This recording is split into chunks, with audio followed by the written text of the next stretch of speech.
Bismillahirrahmanirrahim. Assalamualaikum warahmatullahi wabarakatuh. InsyaAllah pada hari ini saya akan kongsikan mengenai apa itu qalqalah. Okey, qalqalah dari segi bahasa ialah memantul atau getaran.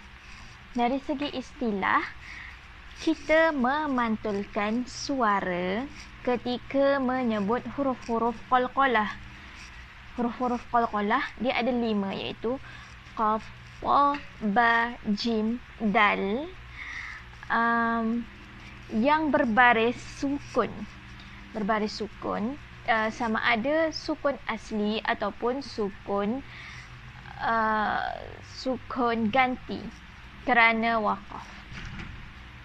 Iaitu semua sama ada huruf qalqalah tersebut berada di tengah perkataan ataupun berada di hujung perkataan. Okey, kita akan gunakan keyword grafik iaitu bola sebagai bentuk untuk menunjukkan contoh huruf qalqalah agar anak-anak mudah faham dan ingat. Baiklah, saya akan senaraikan. Terdapat 3 jenis qalqalah. Yang pertama, qalqalah sughra. Yang kedua, qalqalah wusta. Yang ketiga, qalqalah kubra. Okey, baiklah. InsyaAllah saya akan praktikkan bacaan bagi qalqalah ni dalam surah Al-Ikhlas agar kita semua boleh faham. Bila kita keluarkan contoh, kita anak-anak akan faham dan boleh belajar cara bagaimana menyebut huruf qalqalah tu. Macam mana menyebut contoh qalqalah tu? Dari surah iaitu pada surah Al-Ikhlas dari ayat 1 hingga ayat 4. Okey, mari kita buka Quran surah Al-Ikhlas.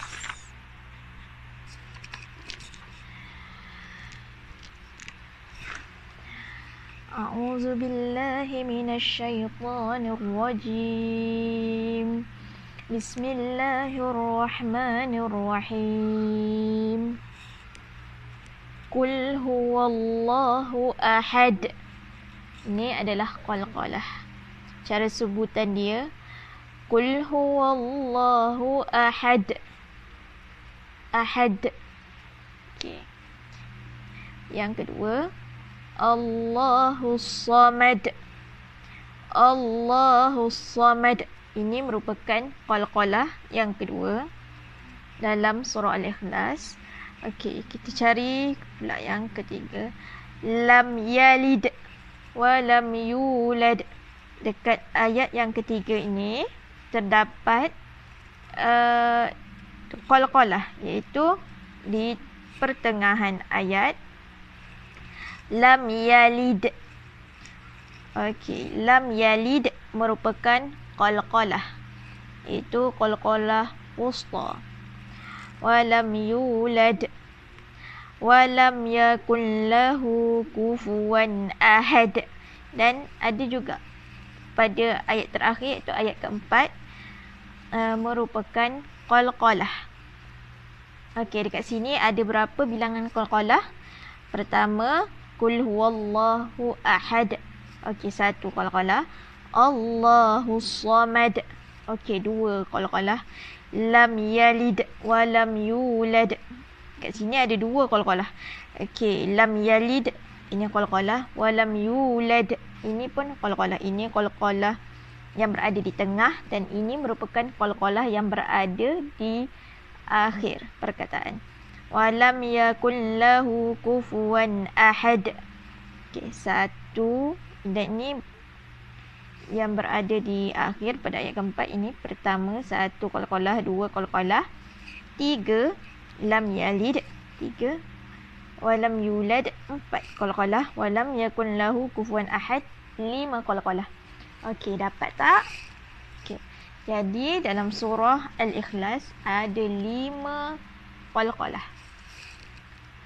Okey. Seterusnya kita akan menggunakan whiteboard. Kita akan gunakan whiteboard untuk mempraktikkan cara untuk buat latihan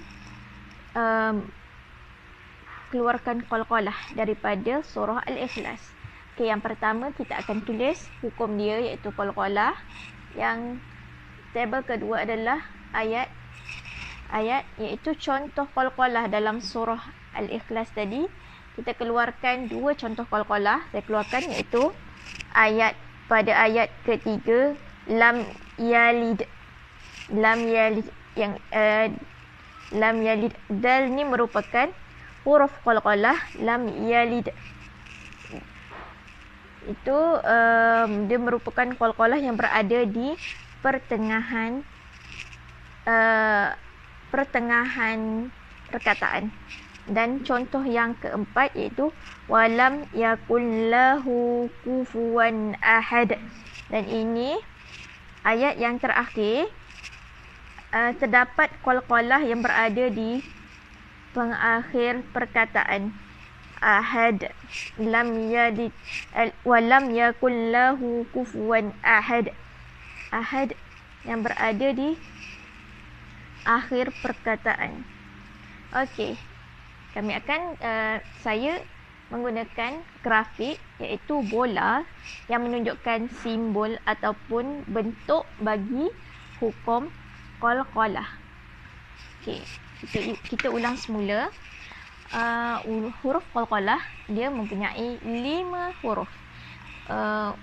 Supaya anak-anak ingat iaitu qaf, ta, ba, jim, dal.